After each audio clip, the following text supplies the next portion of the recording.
Hello friends, today we will be seeing myocardial infarction part 2. Already we saw in part 1 etiology, pathogenesis. Here we will be mainly looking at the histopathology, gross morphology, clinical features, diagnosis. So morphology, gross histopathology, in diagnosis we will be looking at the clinical presentation, ECG and cardiac biomarkers, and lastly we will see the complications. So gross features.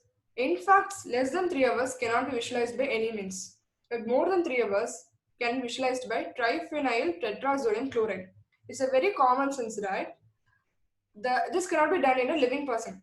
Only when a person is dead and he had an infarct, myocardial infarction more than 3 hours, we can dip it in this solution called triphenyl tetrazolium chloride, and this will bind with the enzyme called lactate dehydrogenase. Basically, in the areas of ischemic necrosis, that is cognitive ischemic necrosis, this enzyme is depleted. That is because the cell membrane ruptures and the enzyme leaks out. Therefore, this triphenyl tetrazolium chloride cannot bind with lactate dehydrogenase because it's not present in the areas of ischemic necrosis. Therefore, it remains unstained and pale, and the areas of fibrous scar appears glistening. So, this is an example of negative staining. This is the area which have undergone cognitive ischemic necrosis, and this is fibrous scar. So grossly by 12 to 24 hours, we can start to visualize, starting by red-blue discoloration that is caused by stagnated and trapped blood. Thereafter, infarcts become progressively delineated as soft yellow tan areas. As this is a very common sense, right? Neutrophils followed by macrophages, followed by granulation tissue, and lastly, we will be having a fibrous scar. So grossly, how can we visualize? First, we will say red-blue discoloration that is caused by stagnated and trapped blood. Thereafter, macrophages starts to appear. Therefore, grossly it will become yellow tan areas. Thereafter, granulation tissue starts to appear by 10 to 14 days. Thereafter it evolves to a fibrous scar. So histopathology. So this is first picture shown to be a 12 to 24 hour infarct picture. We can clearly see a normal myocyte in contrast to the waviness of myocytes which can be seen here. There is a numerous number of neutrophils and edema can be seen in between the myocytes.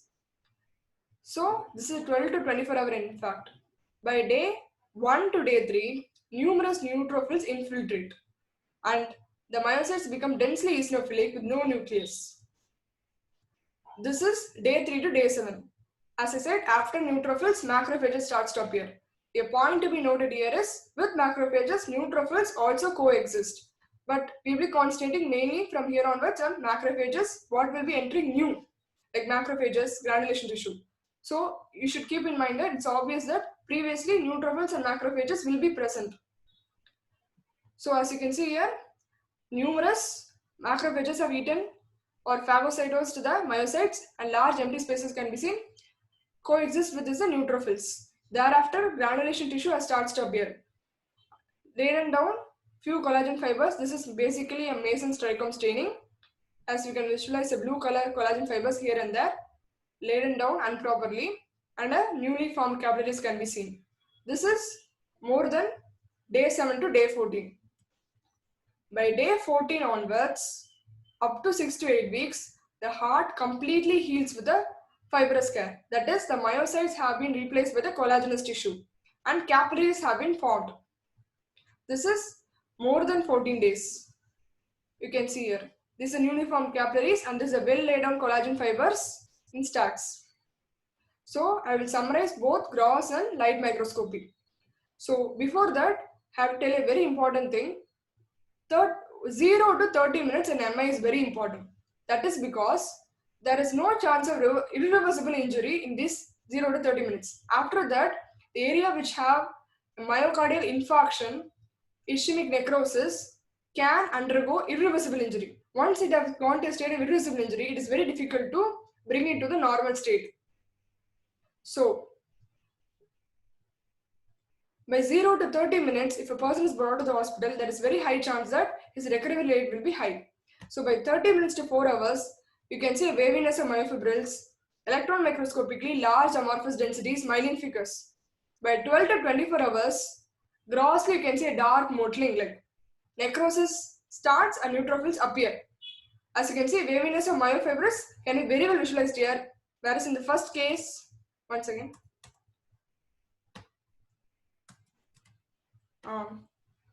This is waviness of myofibrils can be somewhat seen within 30 minutes to 4 hours. By 12 to 24 hours, it can be prominently seen, waviness of myofibrils. And after that, neutrophils can also be seen. And grossly will appear as dark modeling. By day 1 to day 3, grossly it will be red-yellow color. This is the transition from dark modeling to yellow color, red-yellow color. Somewhat a macrophages have started to appear. And necrosis and neutrophils are more brisk at their action. So day 3 to day 7, grossly you see a very good yellow color and macrophages have phagocytosed a large number of myocytes. By day 7 to day 14, grossly again red color will appear. This is because granulation tissue starts to appear. As you can see, few capillaries and lay down collagen fibers. By more than 14 days, collagen appears surely. After 6 to 8 weeks, the heart heals with fibrous tissue. So what are the clinical features? Prolonged crushing, stabbing or squeezing chest pain radiating to the arm. Left arm, particularly shoulder and neck. Profuse sweating, nausea, vomiting, palpitation and anxiety with fear of death are the common clinical features. So ECG. Transmural myocardial infarctions have a very typical elevated ST segment, but some endocardial infarctions do not exhibit this typical elevation. Microscopic infarct do not show any ECG changes at all. So why does a transmural infarct exhibit a ST segment elevation?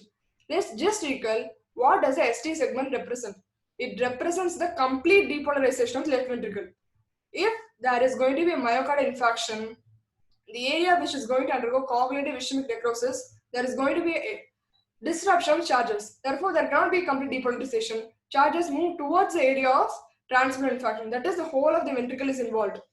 Therefore, ST segment remains elevated. So diagnosis principally based upon cardiac troponins, TNI and creatine kinase, lactate dehydrogenase. Troponins T and I and creatine kinase starts to rise 3 to 12 hours after the infarct, whereas troponin I and creatine kinase reaches peak by 24 hours. Troponin T reaches peak by 12 to 48 hours. But the major difference between troponin and creatine kinase is that troponins return to normal only after 5 to 14 days, whereas creatine kinase returns to normal by 48 to 72 hours. That is, troponin remains elevated for a longer time compared to creatine kinase, which comes down within a short span of 48 to 72 hours. So what are the consequences and complications of myocardial infarction? That is, act rapid. Whenever there is an MI, you should act rapid, or else the consequences can be arrhythmias. First, it will be ventricular fibrillation. More than 1 hour, it will be supraventricular tachycardia. Contractile dysfunction. Why contractile dysfunction? That is because the myocytes have been damaged and they cannot contract enough. If it is not going to contract enough, there is not going to be enough blood going to reach the circulation, therefore leading to cardiogenic shock. Followed by mural thrombosis. Rupture of myocardium is also common. False aneurysm, pericarditis, Dressler syndrome, infarct expansion, papillary muscle dysfunction and wall regurgitation, especially mitral wall regurgitation. So these are the consequences. This is the papillary muscle rupture, and sometimes the underlying MI in the endocardium can result in pericarditis. This is anterioapical thinning and stretching of the wall. This is due to myocytes have been damaged by cognitive ischemic necrosis. Anterior free wall myocardial rupture. This is the most common complication.